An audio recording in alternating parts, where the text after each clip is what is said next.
And lastly, as promised, a special comment about the Democrats' deal with President Bush to continue financing this unspeakable war in Iraq and to do so on his terms. It is, in fact, a comment about betrayal.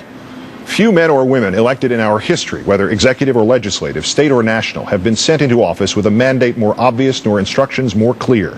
Get us out of Iraq. Yet after 6 months of preparation and execution, half a year gathering the strands of public support, translating into action the collective will of the nearly 70% of Americans who reject this war of lies, the Democrats have managed only this. The Democratic leadership has surrendered to a president, if not the worst president, then easily the most selfish in our history, who happily blackmails his own people and uses his own military personnel as hostages to his asinine demand that the Democrats give the troops their money. The Democratic leadership has agreed to finance the deaths of Americans in a war that has only reduced the security of Americans. The Democratic leadership has given Mr. Bush all that he wanted, with the only caveat being not merely meaningless symbolism about benchmarks for the Iraqi government, but optional meaningless symbolism about benchmarks for the Iraqi government. The Democratic leadership has, in sum, claimed a compromise with the administration, in which the only things truly compromised are the trust of the voters, the ethics of the Democrats, and the lives of our brave and doomed friends and family in Iraq. You, the men and women elected with the simplest of directions, stop the war, have traded your strength, your bargaining position, and the uniform support of those who elected you for a handful of magic beans. You may trot out every political cliche from the soft soap inside the Beltway dictionary of boilerplate sound bites about how this is the beginning of the end of Mr. Bush's carte blanche in Iraq, about how this is a first step. Well, Senator Reid, the only end at its beginning is our collective hope that you and your colleagues would do what is right, what is essential, what you were each elected or re-elected to do, because this first step is a step right off a cliff. And this president, how shameful it would be to watch an adult hold his breath and threaten to continue to do so until he turned blue. But how horrifying it is to watch a president hold his breath and threaten to continue to do so until innocent and patriotic Americans in harm's way are bled white. You lead this country, sir. You claim to defend it. And yet when faced with the prospect of someone calling you on your stubbornness, which has cost 3,431 Americans their lives and thousands more their limbs, you, Mr. Bush, imply that if the Democrats don't give you the money and give it to you entirely on your terms, the troops in Iraq will be stranded or forced to serve longer or, what, have to throw bullets at the enemy with their bare hands? It is moronic.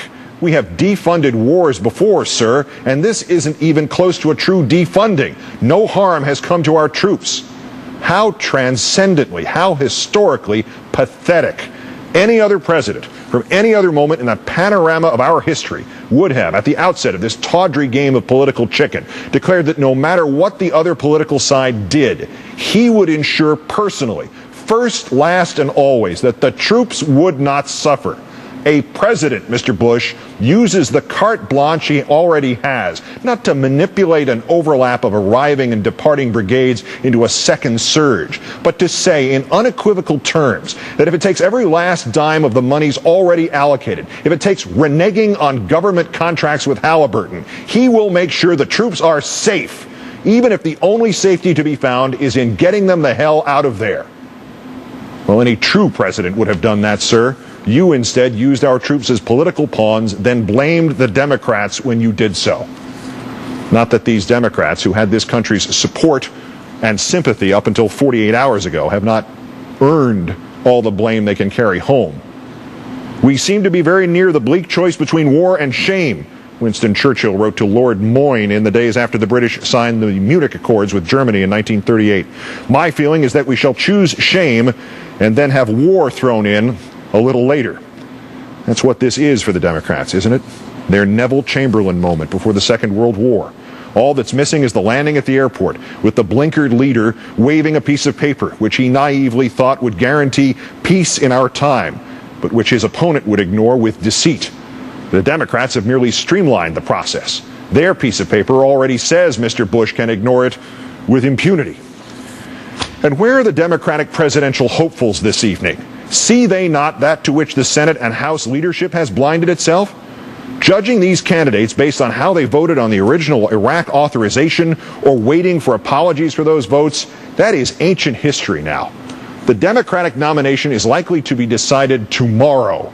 The talk of practical politics, the buying into of the president's dishonest construction, fund the troops or they will be in jeopardy, the promise of tougher action in September, is falling not on deaf ears, but rather falling on Americans who already told you what to do and now perceive your ears as deaf, as closed to practical politics. Those who seek the Democratic nomination need to, for their own political futures and with 1,000 times more solemnity and importance for the individual futures of our troops, denounce this betrayal, vote against it, and if need be, unseat Majority Leader Reid and Speaker Pelosi if they continue down this path of guilty, fatal acquiescence to the tragically misguided will of a monomaniacal president. For ultimately, at this hour, the entire government has failed us. Mr. Reid, Mr. Hoyer, and the other Democrats have failed us. They negotiated away that which they did not own, but had only been entrusted by us to protect our collective will as the citizens of this country, that this brazen war of lies be ended as rapidly and safely as possible. Mr. Bush and his government have failed us. They have behaved venomously and without dignity, of course. That is all at which Mr. Bush is gifted. We are the ones providing any element of surprise or shock here. With the exception of Senator Dodd and Senator Edwards, the Democratic presidential candidates have, so far at least, failed us. They must now speak and make plain how they view what has been given away to Mr. Bush and what is yet to be given away tomorrow and in the 1,000 tomorrows still to come. Because for the next 14 months, the Democratic nominating process, indeed the whole of our political discourse until further notice, has, with the stroke of a cursed pen, become about one thing and one thing alone. The electorate figured this out 6 months ago. The president and the Republicans have not, doubtless will not. The Democrats will figure it out during the Memorial Day recess when they go home, and many of those who elected them will politely suggest that they stay there, and permanently. Because on the subject of Iraq, the people have been ahead of the media, ahead of the government, ahead of the politicians for the last year or 2 years, or maybe 3. Our politics is now about the answer to one briefly worded question. Mr. Bush has failed, Mr. Warner has failed, Mr. Reid has failed. So, who among us will stop this war of lies? To he or she fall the figurative keys to the nation. To all the others, presidents and majority leaders and candidates and rank-and-file congressmen and senators of either party, there is only blame for this shameful and bipartisan betrayal. Good night and good luck.